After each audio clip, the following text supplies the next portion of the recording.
to the channel. So let's start today's class. Before we start, think कि last time तुमने online क्या order किया था। हो सकता है कि स्मार्टफोन, एक बुक या फिर सुबह की कॉफी भी। बस एक क्लिक और कुछ दिन बाद या कुछ घंटों में वो सामान आपके पास।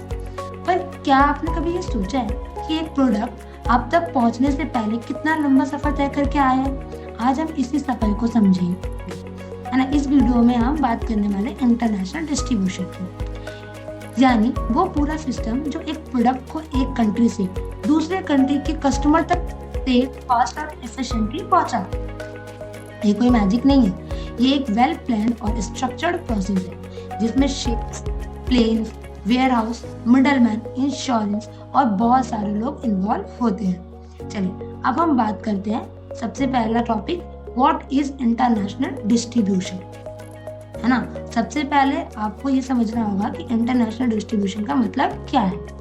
एक प्रोडक्ट को प्रोड्यूसर से लेकर फॉरेन कंट्री के फाइनल कस्टमर तक पहुंचाना, यही है इंटरनेशनल डिस्ट्रीब्यूशन। अभी इंटरनेशनल मार्केटिंग का लास्ट स्टेप होता है, लेकिन सबसे क्रिटिकल स्टेप होता है। याद रखो, अगर प्रोडक्ट आपने बना लिया वो बहुत अच्छा है, लेकिन प्रोडक्ट कितना भी अच्छा हो, अगर उसका डिस्ट्रीब्यूशन वीक है तो बिजनेस फेल हो सकता है। एग्जाम्पल के लिए, अगर इंडिया की एक कंपनी है, उसने ऑर्गेनिक टी जर्मनी भेजना है ना, तो जर्मनी के कैफे जब तक वो कॉफ़ी बीन्स अच्छे से नहीं पहुंच जाएंगे, कस्टमर तक वो कॉफ़ी बीन्स प्रॉपर वे में सेफली नहीं पहुंचेंगे, तब तक आपका इंटरनेशनल डिस्ट्रीब्यूशन कंप्लीट होगा, इंटरनेशनल मार्केट कंप्लीट नहीं होगा। इसी पूरे सिस्टम को हम इंटरनेशनल डिस्ट्रीब्यूशन कहते हैं। इसको समझने के लिए एक रियल वर्ल्ड एग्जांपल लेते हैं, है ना। मान लो कि साउथ अमेरिका में एक छोटी सी कॉफी रोस्ट्री है ना, जो प्रीमियम कॉफी बीन्स प्रोड्यूस करती है और उनका टारगेट कस्टमर है बर्लिन, है ना, वहाँ का एक हाई एंड कैफे। अब सवाल ये है कि कॉफी बीन्स रोस्ट्री से बर्लिन के कैफे तक कैसे पहुंचाई जाए।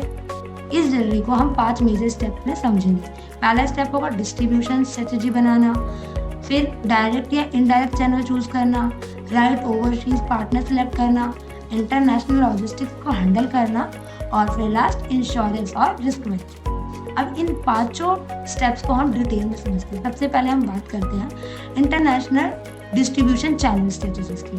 अब इंटरनेशनल डिस्ट्रीब्यूशन का सफर फैक्ट्री से नहीं, प्लानिंग टेबल से शुरू होता है। सबसे पहले कंपनी डिस्ट्रीब्यूशन चैनल स्ट्रेटेजी बनाती है, यानी कंपनी कुछ इंपॉर्टेंट क्वेश्चन पूछती है कि क्या जो प्रोडक्ट है वो कैसा होगा, कॉफ़ी बीन्स डेलिकेट होंगे या फ्रेश होंगे, या उनको इंपोर्ट करना है, या जो आपके पास प्रोड्यूस हुआ है उसकी फ्रेशनेस क्या होनी चाहिए, ठीक है, ये सारी चीज़ें। फिर आपका टारगेट मार्केट कौन है, बर्लिन का प्रीमियम कैफे या मास मार्केट सुपरमार्केट्स, ठीक है।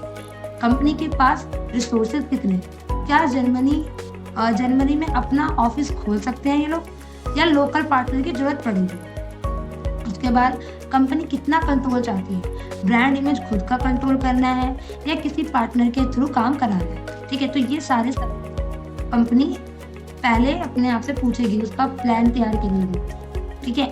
उसके बाद क्या, एक अच्छा डिस्ट्रीब्यूशन स्ट्रेटेजी कब होता है कि जब वो वाइड मार्केट कवरेज करे, लो कॉस्ट डिस्ट्रीब्यूशन हो, टाइमली डिलीवरी हो और हाई कस्टमर सेटिस्फेक्शन, ठीक है। अब हम सेकंड स्टेप पर आते हैं। ये होने के बाद अब सेकंड स्टेप क्या आता है कि जो कंपनी है वो सोचेगी डायरेक्ट या इनडायरेक्ट डिस्ट्रीब्यूशन चैनल्स को यूज करना है ना। कंपनी के सामने 2 डिसीजन है, या तो डायरेक्ट चैनल चूज करे या तो डायरेक्ट इनडायरेक्ट चैनल चूज करे। डायरेक्ट चैनल का मतलब क्या है कि प्रोड्यूसर डायरेक्टली फॉरेन कस्टमर को अपना प्रोडक्ट बेचता है।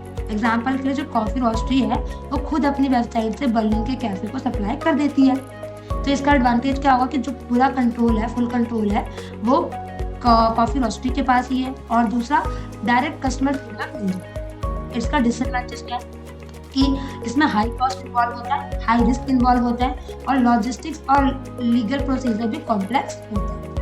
दूसरा चैनल हमारे पास इनडायरेक्ट चैनल। इसमें क्या होगा कि जो कंपनी है वो मिडल मैन का यूज करके उनकी हेल्प लेकर अपने प्रोडक्ट को वहाँ तक पहुँचाती है, दूसरे कंट्री तक पहुँचाती है। एग्जाम्पल के लिए अगर एक फ्लो को देखें तो पहला प्रोड्यूसर होता है, फिर एक्सपोर्टर आता है, फिर डिस्ट्रीब्यूटर आता है, होलसेलर आएगा एंड देन फाइनल जाके वो कॉफ़ी रोस्ट्री का कॉफ़ी कैफे तक पहुँचे।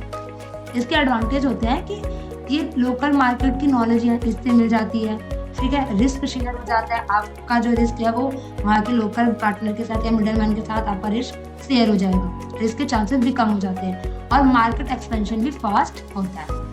चलिए, अब इसका डिसएडवांटेज क्या है कि जो कंपनी है वो अपना पूरा कंट्रोल खो देती है, मतलब उसके ऊपर बहुत अपना कंपनी का कंट्रोल बहुत कम होता है। ठीक, अब तीसरा स्टेप आता है रोल ऑफ ओवरसीज या मिडल मैन। अब मिडल मैन और ओवरसीज का क्या रोल होता है ना इस पूरे चैनल में, इस पूरे डिस्ट्रीब्यूशन प्रोसेस में।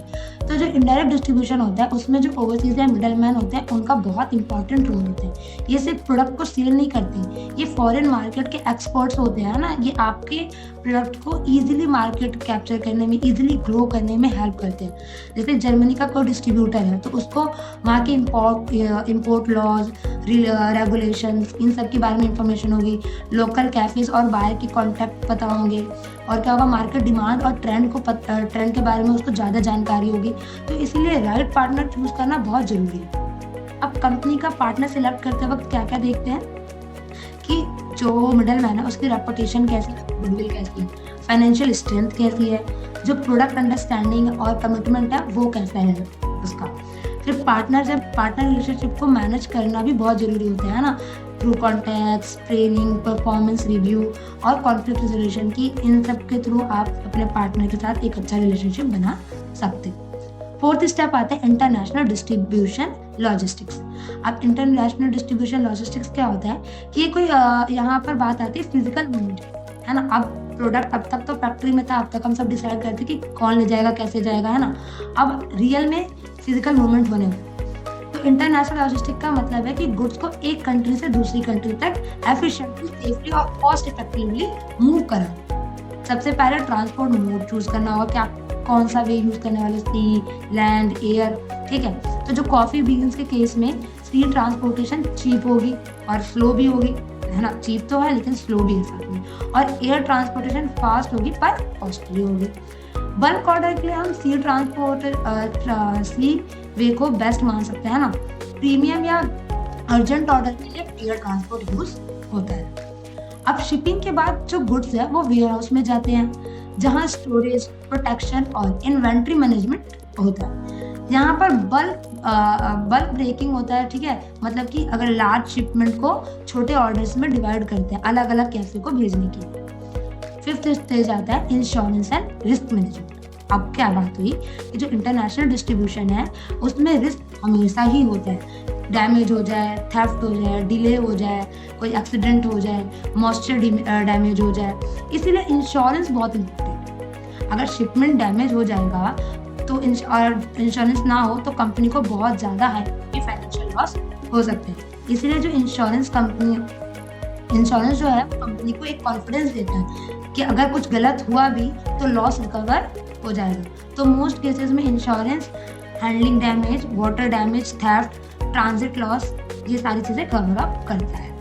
अब इस पूरे चैप्टर में हमने 5 पॉइंट्स को अच्छे से समझ लिया। अब हम बात करते हैं कि क्या समझे, इसका पूरा आउटकम क्या निकले। तो इंटरनेशनल डिस्ट्रीब्यूशन के जो साइड है उनकी बहुत सारी एक्टिविटीज है, ये इंटरनेशनल मार्केट को, ये सारी जितने भी हमने 5 स्टेजेस पढ़े, ये सारे इंटरनेशनल मार्केटिंग के बैकबोन है ना। प्रोडक्ट कितना भी अच्छा हो, अगर डिस्ट्रीब्यूशन वीक है तो प्रोडक्ट कस्टमर तक नहीं पहुंच पाएगा। अगर आज की ग्लोबल मार्केट की बात करें तो आज की ग्लोबल मार्केट में सक्सेसफुल कंपनीज वही होती है जो सिर्फ प्रोडक्ट नहीं, उसकी पूरी जर्नी को मास्टर करती है, उस पूरी जर्नी को कंट्रोल करती है और सेफली कंप्लीट करती है, और इस जर्नी का नाम है इंटरनेशनल डिस्ट्रीब्यूशन। तो होप यू लाइक इट। कोई भी डाउट होगा आप कमेंट करिए, I try to give my best. Thank you for watching.